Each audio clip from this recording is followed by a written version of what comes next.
It's কাব্য এখন সবার চোখেই খারাপ। তার চ্যানেলের 1800 ভিডিও ডিলিট করে কেন আবার ব্যাগ আনলো, তার জন্য সবার চোখে বেইমান হয়ে গেছে, তাই না?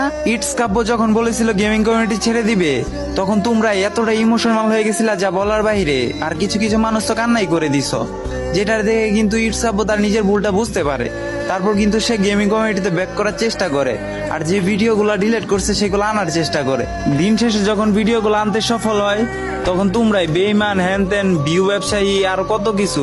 আর কিছু কিছু নতুন কন্টেন্ট ক্রিয়েটর তো তার গায়ের রং নিয়ে কথা বলে ভাই, যেটা দেখে আমার নিজেরই অনেক খারাপ লাগছে।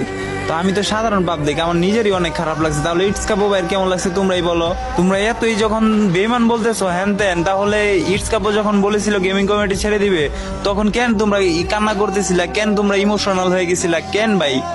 আরে এখন তোমরা মানে তারে ভুল বুঝতেছো, বেইমান বলতেছো, ভিউ ব্যবসায়ী বলতেছো, এইগুলা কি? তো আইডিতে ওয়ার্নিং চলতেছে, তাই আর বেশি কিছু বললাম না। তো সবাই ভালো থাকবেন, সুস্থ থাকবেন, আর আমার কথায় যদি কোনো ভুল থাকে অবশ্যই মাফ করে দিবেন। আল্লাহ হাফেজ।